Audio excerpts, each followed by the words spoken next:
በስመ አብ ወወልድ ወመንፈስ ቅዱስ አሐዱ አምላክ አሜን። በመላው ዓለም የምትኖሩ የልዑል እግዚአብሔር ልጆች አንድ አምላክ በሚሆን በአብ በወልድ በመንፈስ ቅዱስ ስም እንደምን ከረማችሁ?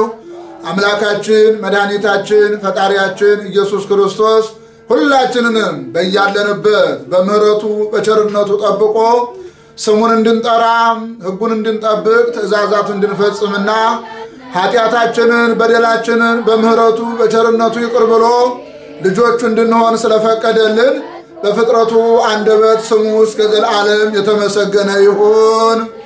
ገብርኄር እንግዲህ በዚህ በታላቁ ጾም ከመጀመሪያው ጀምሮ በየሳምንቱ የእግዚአብሔርን ቃል እየተማን እንገኛለን። የመጀመሪያው ዘወረደ ነው፣ ሁለተኛው ቅድስት ነው፣ ሶስተኛው ምኩራብ ነው፣ አራተኛው መጻጉዕ ነው፣ አምስተኛው ደብረ ዘይት ነው። ዛሬ ስድስተኛው ደግሞ ገብርኄር ነው። ገብርኄር ማለት ታማኝ አገልጋይ፣ እውነተኛ አገልጋይ ማለት ነው።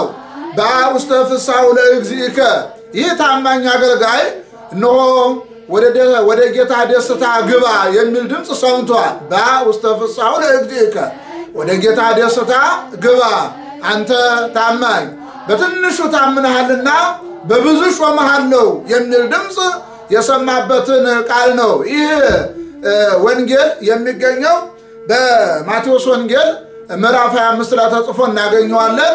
እንግዲህ በያላችሁበት በየአድባራቱ በየገዳማቱ ወንጌል ይነበባል፣ ግብረ ሐዋርያት ይነበባል፣ መልእክታት ይነበባሉ። እንዲሁም በቅዳሴም በማህሌትም በመድረክም ዕለቱን የተመለከቱ ምንባባት በሙሉ ይነበባሉ። እንግዲህ የዚህ ትልቁ ዓላማ ታማኝ አገልጋይ ዋጋው ምንድን ነው? ታማኝ ያልሆነ አገልጋይ ደግሞ ቅጣቱ ምንድን ነው? ስለ ታማኝነት ነው ብዙ ጊዜ የምንማረውና ማለት ነው። ስለዚህ ይሄ ነው ወደ ጌታ ደስታ ግባ የተባለው። በዚህ ምንባብ ላይ በምሳሌ የተላለፉ መልእክቶች አሉ። አንድ ሀብታም ነበረ፣ መክሊት ገንዘብ ያለው። ስለዚህ ሀብቱን ለሰራተኞቹ አከፋፍሎ አደራ ሰጥቶ እንዲያተርፉ ወደ ሩቅ አገር ሄደ ይላል። ባጭሩ በምሳሌ ማለት ነው። ይህ ሀብታም ለአንዱ 1 መክሊት፣ ለአንዱ 2 መክሊት፣ ለአንዱ 5 መክሊት ሰጥቶ ወደ ሩቅ አገር ሄደ። ከብዙ ጊዜ በኋላ ሊቆጣጠራቸው መጣ። ሲቆጣጠራቸው እነሆ 2 የተቀበለ ሌላ 2 አትርፎ 4 አድርጎ ሰጠ። 5 የተቀበለ ሌላ 5 አትርፎ 10 አድርጎ ሰጠ። 1 የተቀበለ ግን ያችኑ መሬት ቆፍሮ ቀብሮ እንዳውም ጌታውን በመሳደብ አንተ ጨካኝ ነህ፣ አንተ ካልዘራህበት ካልበተንክበት የምትሰበስብ የምታጭር በማለት ሌሎች ክፉ ምክንያቶችን በማመካኘት እነሆ ገንዘብ በመሬት ላይ ቀብሬ አስቀምጫለሁ ብሎ ክፋቱን የገለጸበትን ነው የምንመለከተው። እንግዲህ ሀብታም የተባለ እግዚአብሔር ነው። አገልጋዮች የተባሉ እኛ ሰዎች ነን። ታማኝ አገልጋይ የተባለ ደግሞ እውነተኞች ክርስቲያኖች፣ እውነተኞች አማኞች፣ እውነተኞች አገልጋዮች ናቸው። ያኛው ክፉ ደግሞ እንግዲህ በኃጢአት ጸንቶ የኖረ ንስሐ ያልገባ ያልታረቀ ስጋው ደግሞ ያልተቀበለ የእግዚአብሔር የሆነውን ሁሉ ያላደረገ ማለት ነው ባጭሩ። ስለዚህ መጀመሪያ መክሊት ማለት ወንጌል ወይም ትምህርት ማለት ነው። ይህንን መዝሙር 39 ቁጥር 8ን ስታነቡት እዛ ላይ ታገኙታላችሁ። ሌላው መክሊት ጸጋ ማለት ነው፣ ስጦታ። የመጀመሪያው መክሊት ትምህርት ነው። የእግዚአብሔርን ቃል ሁልጊዜ መማር እንዳለብን ያስተምረናል።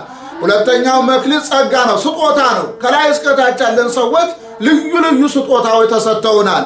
እግዚአብሔር መንፈስ ቅዱስ አንድ ነው፣ ስጦታው ግን ልዩ ልዩ ነው በማለት የእግዚአብሔር ቃል ይናገራልና፣ ስለዚህ ሁላችንም በየስጦታችን መልካም ማድረግ እንዳለብን፣ እግዚአብሔርን መፍራት፣ ሰውን ማክበር፣ ለእግዚአብሔር የሚገባውን ለእግዚአብሔር ማድረግ፣ ለሰው የሚገባው በጎ ነገር ሁሉ ደግሞ ለሰው ማድረግ እንዳለብን፣ በተሰጠን ጸጋ መጠቀም እንዳለብን። ለምሳሌ ከእመቤታችን ጀምሮ የተሰጠን ጸጋ አለ። እመቤታችን ልዩ ጸጋ አላት። መላእክት ልዩ ጸጋ አላቸው።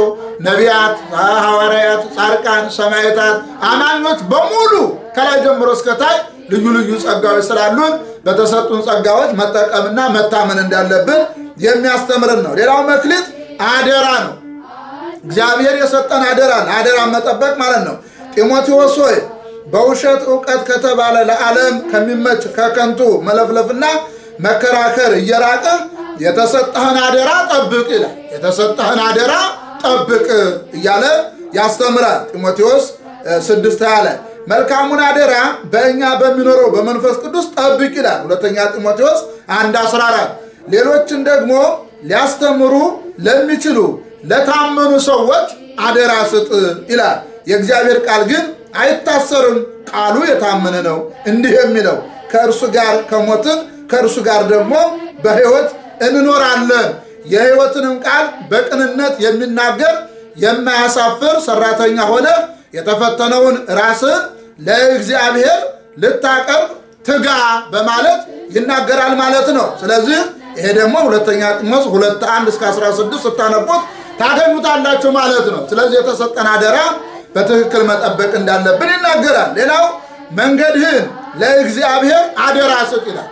መንገድህን ሁሉ አስተሳሰብህን፣ አነጋገርህን፣ አሰራርህን፣ አጠቃላይ ጉዞህን፣ መነሳትህን፣ መቀመጥህን፣ መጓዝህን ሁሉ ለእግዚአብሔር አደራ ስጥ ይላል። መዝሙር 36:5 ላይ ብዙ ከተሰጠው ሰው ሁሉ ከእርሱ ብዙ ይፈለግበታል፣ ብዙ አደራም ከተሰጠው ከእርሱ አብዝተው ይሹለታልና ወይም ደግሞ ይሹበታል፣ ከእሱ ይፈለግበታል ነው ሉቃስ 12:48 ላይ ተጽፎ እንደምናገኘው። ስለዚህ ነው ስራህን ለእግዚአብሔር አደራ ስጥ ሐሳብም ትጸናለች ይላል። ምሳሌ 16:3 ላይ ስራህን ለእግዚአብሔር አደራ ስጥ። ቅድም እንዳልኳቸው አስተሳሰባችንን ለእግዚአብሔር አደራ መስጠት አለብን። አነጋገራችንንም ለእግዚአብሔር አደራ መስጠት አለብን። ስራችንም ለእግዚአብሔር አደራ መስጠት አለብን። ለምን? የተቃና አስተሳሰብ፣ የተቃና አነጋገር፣ የተቃና ስራ እንዲሆንልን ማለት ነው። ይሄ ነው ገብርኄር የሚያሰኘው፣ ታማኝ አገልጋይ የሚያሰኘው። በውስተ ፍሥሓሁ ለእግዚእከ ወደ ጌታ ደስታ ግባ የሚያሰኝ የሽልማት ቃል፣ የደስታ ቃል፣ የስጦታ ቃል፣ የሕይወት ቃል፣ የደስታ ቃል የሚያሰማን መልካምነታችን ነው። ሌላው መክሊት ሃይማኖት ምግባር ነው። እያንዳንዱ ሰው ሃይማኖት ከምግባር ምግባር ከሃይማኖት አዋህዶ መያዝ እንዳለበት የእግዚአብሔር ቃል ይናገራል። ለዚህ ትልቁ ምሳሌ 10 ቆነጃጅቶች ናቸው። ከ10 ቆነጃጅቶች ደግሞ ይህን የፈጸሙ 5 ልባሞች ናቸው። 5 ልባሞች ቆነጃጅት ዘይት መብራት ይዘው በደስታ ገቡ ይላል የእግዚአብሔር ቃል እዚህ ማቴዎስ 25 ላይ ተጽፏል። ስለዚህ ዘይቱንም መብራቱንም አዋህደው የያዙ ልባሞቹ ከቀጥታ ከሙሽራው ጋር ከጌታችን ጋር ወደ መንግሥተ ሰማያት እንደሚገቡ ወይም እንደገቡ በምሳሌ ያስተምሯል ማለት ነው። ስለዚህ ሃይማኖት ከምግባር ምግባር ከሃይማኖት መያዝ እንዳለብን ያስተምረናል። መክሊት ማለት ይሄ ነው እላቸዋለሁ። ፈጥኖ ይፈርድላቸዋል። ነገር ግን የሰው ልጅ በመጣ ጊዜ በምድር እምነትን ያገኝ ይሆንን ይላል። አዎ በዓለም ላይ እምነት ፍቅር እንደሚቀዘቅዝ የእግዚአብሔር ቃል ይናገራል። የዚህ ትንቢት ተፈጻሚ እንዳይሆንብን ልንጠነቀቅ ይገባል። ሉቃስ 18:8 ላይ እንደተጻፈው።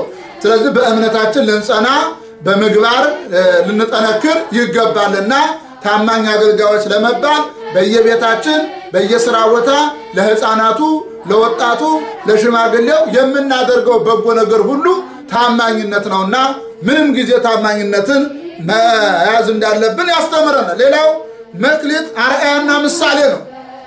አርአያና ምሳሌ መሆን ሀደገ ለነ ማእተዎ ጽድቅ በፊቱ ይሄዳል ፍለጋውንም በመንገድ ውስጥ ያኖራል። መዝሙር 84 ላይ ተጽፎ እናገኛለን። የተጠራችሁለት ለዚህ ነውና ክርስቶስ ደግሞ ፍለጋውን እንድትከተሉ ምሳሌ ትቶላችሁ ስለ እናንተ መከራን ተቀብሏልና። አንደኛ ጴጥሮስ 2:21 ዕብራውያን 12:2 ላይ አንብቡ። በየቤታችሁ ስታነቡ ይህን ኃይለ ቃል ታገኛላችሁ። ስለዚህ አርአያና ምሳሌ መሆን መክሊት ማለት ነው ማለት ነው። ሐዋርያት ተለው አሰሮ ይላል በቅዳሴያችን ላይ። ሐዋርያት ተለው አሰሮ የእሱን ፍለጋ ተከትለው እሱ ያስተማራቸውን አስተማሩ፣ ጠብቁ ያላቸውን ጠበቁ፣ አድርጉ ያላቸውን አደረጉ፣ እስከ ዕለተ ሞት የታመኑ ሆኑ። ስለዚህ ገብርኄር ታማኝ አገልጋይ እውነተኛ አገልጋይ ማለት ይሄ ነው። ይህን እዘዝና አስተምር፣ በቃልና በኑሮ በፍቅርም በእምነትም በንጽህና ለሚያምኑቱ ምሳሌ ሁን እንጂ ማንም ታናሽነትን አይናቀው። አንተ ምሳሌ ሁን፣ እውነተኛ ሁን፣ ትክክል ሁን፣ ማንም ታናሽነትን አይናቀው በማለት የማበረታቻ ቃል አስተምሯል ሐዋርያው ቅዱስ ጳውሎስ አንደኛ ጢሞቴዎስ 4:11 ላይ ለመንጋው ምሳሌ ሁን እንጂ ማህበሮቻችሁን በኃይል አትግዙ ይላል። ምሳሌና አርአያ ሁኑ እንጂ ማህበሮቻችሁን በኃይል በጉልበት በኃይለኝነት አትግዙ ይላል አንደኛ ጴጥሮስ 5:3 ላይ። ምክንያቱም እኛ በጎነታችን የሚገለጸው በኃይለኝነት አይደለም፣ በታማኝነት ነው፣ በፍቅር ነው፣ በሰላም ነው፣ በትህትና ነው። ለበበ እንግዲህ ከእውቀት ሁሉ ትልቁ እውቀት ትህትና ነው። ትህትና የሌለው እውቀት፣ ታማኝነት የሌለው እውቀት ዋጋ ሊያሰጥ አይችልም። ስለዚህ ነው ማህበሮቻችሁን በግድ በኃይል አትግዙ አርአያና ምሳሌ በመሆን እንጂ በማለት ይናገራል። ይሄ እንግዲህ አንደኛ ጴጥሮስ 5:3 ላይ ተጽፎ የምናገኘው ነው። ሌላው መክሊት ፍቅር ነው። ፍቅር ነው እንግዲህ በፍቅር የኖረ ሰው ታማኝ ነው ማለት ነው።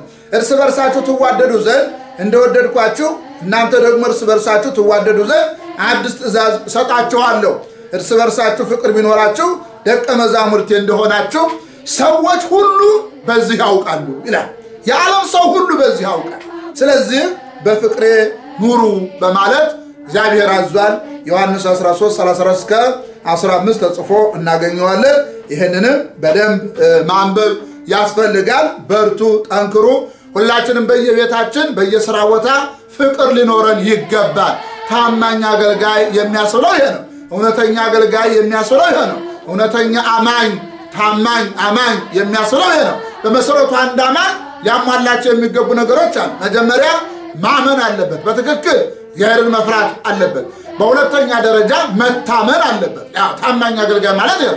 በሶስተኛ ደረጃ መመስከር አለበት፣ ስለ ፈጣሪው፣ ስለ እግዚአብሔር አዳኝነት፣ ስለ እግዚአብሔር ፈጣሪነት፣ ስለ እግዚአብሔር አምላክነት፣ ስለ እግዚአብሔር ቸርነት፣ ስለ እግዚአብሔር ይቅርባይነት መመስከር አለበት።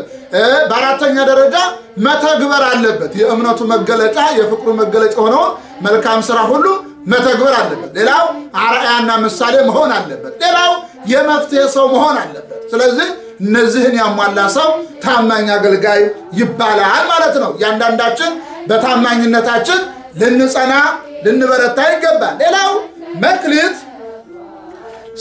የሥጋው ደሙ ምሳሌ ነው። መክሊት ማለት የሥጋው ደሙ ማለት ነው። ስለዚህ የሰጠን መክሊት አለ። ያ መክሊት በምሳሌ ነው ያስተማረን። ሥጋው ደሙ መቀበል፣ እንካችሁ ብሉ ይህ ሥጋዬ ነው አለ። ይህ እንግዲህ በቅዳሴውም ላይ በመጽሐፍ ቅዱስም ላይ በመልእክታቱም ላይ በሊቃውንት መጻሕፍቱም ላይ ተጽፎ እናገኘዋለን። ስለዚህ እያንዳንዱ ሰው የመልካም ሥራው የእምነቱ መደምደሚያ ሥጋው ደሙ መቀበል ነው። ሥጋው ደሙ ንስሐ የገባ የታረቀ ሥጋው ደሙ መቀበል አለ። በንስሐ ራሱን ንጹሕ አድርጎ በእርቅ ልቡን ንጹሕ አድርጎ ሥጋው ደሙ መቀበል አለበት። ምክንያቱም ሥጋዬን የበላ ደሜን የጠጣ የዘላለም ሕይወት አለው፣ እኔ ከሱ ጋር እኖራለሁ እሱም ከኔ ጋር ይኖራል፣ ኋላም በክብር አስነሳዋለሁ የዘላለምን ሕይወትን እሰጠዋለሁ ብሏልና እግዚአብሔር። ይሄ ነው በውስተ ፍስሐሁ ለእግዚእከ፣ ወደ ጌታህ ደስታ ግባ የተባለ ይሄ ነው። የታረቀ ንስሐ የገባ ሥጋው ደሙ የተቀበለ ከእግዚአብሔር ጋር የኖረ ኋላ መንግሥተ ሰማያትን ይወርሳል ማለት ነው መልእክቱ። ስለዚህ መክሊት የሥጋው ደሙ ምሳሌ ነው። ሌላው መክሊት የምጽዋት ምሳሌ ነው። መክሊት ራሱ ገንዘብ ነው እና የምጽዋት ምሳሌ ነው። ይሄ እንግዲህ ማቴዎስ 25:31 እስከ ፍጻሜ ያለውን በደንብ አንብቡ በየቤታቸው። የታመመ መጠየቅ፣ የታሰረ መጠየቅ፣ እንግዳ መቀበል፣ የተራበ የተጠማ የተራቆተ መርዳት እንዳለብን ይሄ ሁሉ ምጽዋት ነው እና ይህንን ያደረጉ ሰዎች በቀኝ ይቆማሉ፣ ጻድቃን በቀኝ ይቆማሉ ያስባላቸው ይሄ ነው። ስለዚህ ምጽዋት ኃጢአትን ያስተሰርያል፣ በደልን ይደመስሳል። በምጽዋት መዳን ይቻላል። ንስሐ በመግባት እነዚህን በመሳሰሉት ሁሉ መዳን ስለሚቻል ታማኝ አገልጋይነትን በዚህም መግለጽ ስለሚቻል መክሊት የምጽዋት ምሳሌ ነው። ሌላው መክሊት የምእመናን ምሳሌ ነው። በእናንተ ዘንድ ያለውን የእግዚአብሔር መንጋ ጠብቁ፣ እንደ እግዚአብሔር መልካም ፈቃድ በውድ እንጂ በግድ ሳይሆን በበጎ ፈቃድ እንጂ መጥፎውን ረብ በመመኘት ሳይሆን ጎብኙት። ለመንጋው ምሳሌ ሆኑ እንጂ ማኅበሮቻችሁን በኃይል አትግዙ። የእረኞች አለቃ በሚገለጥበት ጊዜ የማያልፈውን የክብርን አክሊል ትቀበላላችሁና እያለ እንግዲህ አጠቃላይ ወላጆች ለልጆቻቸው፣ አስተማሪዎች ለተማሪዎቻቸው ሁሉም ታማኞች እንዲሆኑና አርአያና ምሳሌ መሆን እንዳለባቸው የእግዚአብሔር ቃል ይናገራል ማለት ነው። ከላይ ከአባቶቻችን ጀምሮ እስከ ታች ድረስ ኃላፊነት ያለብን በሙሉ ለኃላፊነት ለወሰድንለት አካል ታማኞች መሆን እንዳለብን የእግዚአብሔር ቃል ይናገራል። ሌላው መክሊት ራሱ ታማኝነት ማለት ነው። መክሊት ማለት ታማኝነት ማለት ነው። እንግዲህ ሙሴ እጅግ በጣም ታማኝ እንደሆነ እግዚአብሔር መስክሮለታል። በደንብ አንብቡት። ምን ይላል? ሙሴም በምድር ላይ ካሉት ሰዎች ሁሉ ይልቅ ልብ በሉ፣ በምድር ላይ ካሉት ሰዎች ሁሉ ይልቅ እጅግ ትሑት ሰው ነበረ። ባሪያዬ ሙሴ ግን እንዲህ አይደለም፣ እኔ በቤቴ ሁሉ የታመነ ነው ይላል። እርሱ በቤቴ ሁሉ የታመነ ነው። ምንድነው የእግዚአብሔር ቤት? የኛ ሰውነት የእግዚአብሔር ቤት ነው። የኛ ማህበር የእግዚአብሔር ቤት ነው። እኛ የምንጸልይበት፣ የምንቆርብበት፣ የምንማጸንበት የእግዚአብሔር ቤት ነው። በእነዚህ ሁሉ ሙሴ ምን ነበር? ታማኝ ነበር ማለት ነው። ዘኍልቍ 12 ተጽፎ እናገኘዋለን። ዕብራውያን 3 ላይ ተጽፎ እናገኛለን። ስለዚህ ሙሴ ለሕዝቡ ምን ያህል ታማኝ እንደሆነ በዘጸአት 32 ላይ እነሆ ሕዝብን ከምታጠፋ እኔን ከሕይወት መጽሐፍ ደምስሰኝ፣ ሕዝብን ከምታጠፋ እኔን አጥፋኝ በማለት ራሱን ለሕዝቡ አሳልፎ ሰጥቷል። ስለዚህ እግዚአብሔር ጸሎቱን ሰምቶታል። ይሄ ነው እንግዲህ ታማኝ ማለት። ድል የነሳው እንዲሁ በነጭ ልብስ ይጎናጸፋል፣ ስሙም ከሕይወት መጽሐፍ አይደመሰስም በማለት በራእይ ላይ ደግሞ 3:5 ላይ ተጽፏል። እንደዚህ አይነት ታማኝ ሰው ሕይወቱ ስሙ ከሕይወት መጽሐፍ አይደመሰስም በማለት የእግዚአብሔር ቃል ይናገራል። መከራ ባሳየን ዘመን ፈተና ክፉም ባንባቸው ዘመኖች ፋንታ ደስ ይለናል። ምንም መከራ እንኳ ቢበዛ ስለ ታማኝነታችን፣ ስለ እውነተኛነታችን፣ ስለ እምነታችን፣ ስለ መልካም ስራችን ደስ ይለናል። ይሄ ነው ታማኝ ሰው ማለት። መከራን አልፎ መሄድ ነው። ዛሬ በዓለም ላይ ብዙ መከራዎች አሉ። እነዚህን መከራዎች በታማኝነት ልናልፋቸው ይገባል። ከእግዚአብሔር ጋር አብረን በመሆን የእግዚአብሔር ስም በመጥራት ወደ እግዚአብሔር በመጸለይ በጎ በማድረግ መከራዎቹን ልናልፋቸው ይገባል ማለት ነው። በዚህ መልኩ በርቱ ሁላችሁም። ሌላው የሚተክልና የሚያጠጣ አንድ ናቸው። ነገር ግን እያንዳንዱ እንደ ራሱ ድካም መጠን የራሱን ደሞዝ ይቀበላል። በመጨረሻ ማለት ነው ማንኛውም ታማኝ አገልጋይ የራሱን ደሞዝ ይቀበላል፣ እንደየድካሙ እንደየአቅሙ ማለት ነው። አንደኛ ቆሮንቶስ 3:8 ላይ ተጽፏል። ስለዚህ ገብርኄር የተባለው 2 የተቀበለው እንደዛው እንዳቅሙ፣ 5 የተቀበለው እንደዛው እንዳቅሙ ዋጋውን የደስታ ዋጋ የሕይወት ዋጋ ያገኛል ማለት ነው። ከሁሉ በሚያንሰው የታመነ በብዙ ደግሞ የታመነ ነው። ከሁሉ በሚያንሰው የሚያምፅ በብዙ ደግሞ አመፀኛ ነው ይላል። አንድ የተቀበለው መሬቱን ወስዶ ቆፍሮ የሰው ገንዘብ ቀብሮ ነው የቆየውና አመፀኛነቱን የበለጠ አሳደገ ማለት ነው። ስለዚህ በትንሹ ያመፀ ሰው በብዙም አመፀኛ ነው። ሉቃስ 16:10 ላይ መልካሙን የእምነት ገድል ተጋደል፣ የተጠራህለትንም በብዙ ምስክሮች ፊት በመልካም መታመን የታመንህለትን የዘላለምን ሕይወት ያዝ እያለ ሐዋርያው ቅዱስ ጳውሎስ ለልጁ ለደቀ መዝሙሩ ለጢሞቴዎስ አስተምሯል። አንደኛ ጢሞቴዎስ 6:12 ላይ የሰራዊት አምላክ ሆይ በአንተ የታመነ ሰው ምስጉን ነው በማለት ደግሞ ነቢየ እግዚአብሔር ቅዱስ ዳዊት መስክሯል ማለት ነው። ይሄ ነው ምስክርነት ማለት። ይሄ መዝሙር 83:12 የታመነ ሰው እጅግ ይባረካል ይላል። ልብ በሉ፣ የታመነ ሰው እጅግ ይባረካል። እግዚአብሔር ሲባርክ ቡራኬው፣ በረከቱ፣ ስጦታው ሰፊ ነው። የሚሰፈር አይደለም፣ የሚለካ አይደለም፣ የሚቆጠር አይደለም። ተነግሮ የማያልቅ በረከት ነው ከእግዚአብሔር የሚሰጠውና የታመነ እነሆ እጅግ ይባረካል በማለት ይናገራል የእግዚአብሔር ቃል። ምሳሌ 28:20 ላይ ተጽፎ የምናገኘው ኃይለ ቃል ነው። በእኔ የታመነ ግን ምድሪቱን ይገዛል ይላል። ተመልከቱ፣ በእኔ የታመነ ምድሪቱን ይገዛል፣ የተቀደሰውንም ተራራዬን ይወርሳል ይላል።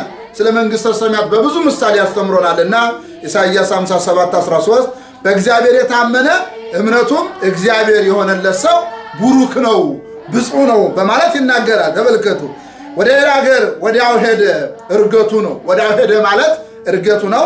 ይህንንም ከተናገረ በኋላ እነርሱ እያዩት ከፍ ከፍ አለ፣ ደመናም ከዓይናቸው ሰውራ ተቀበለችው ይላል። የሐዋርያት ሥራ ምዕራፍ 1 ከቁጥር 1 እስከ 12 ስናነብ፣ ሮሜ 12:7፣ አንደኛ ቆሮንቶስ 12:4 እነዚህን ስናነብ ወደ ሌላ ሀገር ሄደ ማለት ጌታችን ሙስና መቃብርን አጥፍቶ የእኛን ኃጢአት የእኛን በደል ደምስሶ እኛን ነፃ አውጥቶ ለእኛ ሕይወት ሰጥቶ ወደ ሰማይ ያረገ ማለት ነው። ከብዙ ቆይታ በኋላ ማለት በዕለተ ምጽአት መጥቶ ይቆጣጠራል ማለት ነው። ከብዙ ዘመን በኋላ የእነዚህ ባሮች ጌታ መጣና ተቆጣጠራቸው ማለት ዳግም ምጽአቱ ነው ይላል የእግዚአብሔር ቃል ማቴዎስ 18:23። ሰነፍ እግዚአብሔር የለም ይላል መዝሙር ማቴዎስ 25:4 ላይ ይህን ሰነፍ ይቆጥረዋል። ለመዝሙረ ዳዊትም ላይ ይብል አብድ በሉ ባለው እግዚአብሔር እያለ ይናገራልና ብቻ ሰነፍ መሆን አስፈላጊ አይደለም። ስለዚህ እያንዳንዱ ሰው በታማኝነት ሊኖር ይገባል። እስከ ሞት የታመንክ ሁን የሕይወትን አክሊል እሰጥሃለሁ ይላል። እስከ ሞት የታመንክ ልብ በል እስከ ሞት መቼ እንደምንሞት አናውቅም። ስለዚህ ዛሬ ታማኞች መሆን አለብን። ዛሬ አማኞች መሆን አለብን። ዛሬ ንስሐ መግባት አለብን። ዛሬ መታረቅ አለብን። ዛሬ መመለስ አለብን። ዛሬ ሥጋው ደሙን መቀበል አለብን። ይሄ ነው እና እስከ ዕለተ ሞት ድረስ የታመነ ሁን የሕይወትን አክሊል እሰጥሃለሁ ይላል ራእይ 3:10 ላይ። በክፉ ሰው አመፃ ወጥመድ ይገኛል፣ ጻድቅ ግን ደስ ይለዋል እልልም ይላል ይላል። ጻድቅ ሁልጊዜ በእግዚአብሔር እየተደሰተ ነው የሚኖረው። መከራ እንኳን ቢቀበል በእግዚአብሔር ደስ ይለዋል። ለምን? ስለ ጽድቅ ብሎ መከራ የተቀበለ። ስለ ጽድቅ ብሎ መከራ የተቀበለ ደግሞ በኋላ ዋጋው እጥፍ ድርብ ይሆናል። ብዙ ሕማሞሙ ለጻድቃን ወይም ሁሉ ያድኑ። ተመልከቱ፣ የእውነተኞች ጉዟቸው ብዙ ነው መከራቸው በጉዟቸው፣ ነገር ግን በኋላ እጅግ እጥፍ ድርብ የሆነ ዋጋቸውን ይከፍላቸዋል። ቅዱስ ጴጥሮስን ምን ትከፍለናለህ ብሎ እንደጠየቀው 100 እጥፍ ዋጋ ያገኛል ብሎ እንደመለሰለት ጌታችን ማለት ነው። ምሳሌ 29 ቁጥር 6 ላይ መጥፎ መልእክተኛ በክፉ ላይ ይወድቃል። ልብ በሉ፣ መጥፎ መልእክተኛ መጥፎ የሚያስብ መጥፎ የሚናገር መጥፎ የሚሰራ በክፉ ላይ ይወድቃል። ምን ማለት ነው? በዕለተ ምጽአት ይፈረድበታል ማለት ነው። የታመነ መልእክተኛ ግን ለሕዝቡ ሁሉ ፈውስ ነው፣ መድኃኒት ነው ይላል። የታመነ እውነተኛ አገልጋይ፣ እውነተኛ ሰው፣ እውነት የሚያስብ እውነት የሚናገር እውነት የሚሰራ እግዚአብሔርን የሚፈራ ሰውን ሁሉ በስብዕናው የሚያከብር የሚወድ እግዚአብሔርን የሚወድ ሰውን የሚወድ እነዚህን ያሟላ ሰው እሱ ፈውስ ነው፣ መድኃኒት ነው። ከራሱ አልፎ ለሌላው ሁሉ መድኃኒት ይሆናል። ለሌላው ሁሉ አርአያና ምሳሌ ይሆናል። ለሌላው ሁሉ ጠቃሚ ይሆናል። ስለዚህ ከራሳችንም አልፈን ለሌላው የምንጠቅም መሆን እንዳለብን የእግዚአብሔር ቃል ይናገራል። ምሳሌ 13:17 ላይ ተጽፎ የምናገኘው ኃይለ ቃል ነው። ስለዚህ የአሁኑ ሳምንት ገብርኄር ይባላል። ገብርኄር ማለት ታማኝ አገልጋይ ማለት ነው። ይሄ ታማኝ አገልጋይ ማለት ምንድነው? የተሰጠውን አደራ የጠበቀ፣ በሃይማኖቱ የጸና፣ በምግባር የበረታ፣ ንስሐ የገባ፣ የታረቀ፣ ሥጋው ደግሞ የተቀበለ፣ ከእግዚአብሔር ጋር የኖረ፣ ቢሳሳት እንኳን ቶሎ ተመልሶ ወደ ፈጣሪው አቤቱ አበስኩ ገበርኩ ብሎ ፈጣሪውን ተማጽኖ ወደ ፈጣሪው የተመለሰ፣ ሁልጊዜ ስለ ፈጣሪው የሚያስብ፣ ስለ በጎ ነገር የሚያስብ ሁሉ ታማኝ አገልጋይ ነውና ስለዚህ ስለ ታማኝ አገልጋይ የምንማርበትና እኛም ታማኝ መሆን እንዳለብን በአጽንኦት ራሳችን የምናይበት ሳምንት ነው። ስለዚህ በያላችሁበት በርቱ። ታማኝ አገልጋይ መሆን ይጠበቅብናል። በጎውን አስበን፣ በጎውን ተናግረን፣ በጎውን ሰርተን፣ ታርቀን፣ ንስሐ ገብተን ሥጋው ደሙ ተቀብለን የመንግሥተ ሰማያት ወራሾች እንድንሆን የአምላካችን መልካም ፈቃድ ይሁንልን። ወስብሐት ለእግዚአብሔር። ይቀጥላል። እግዚአብሔር ከሁላችን ጋር ይሁን።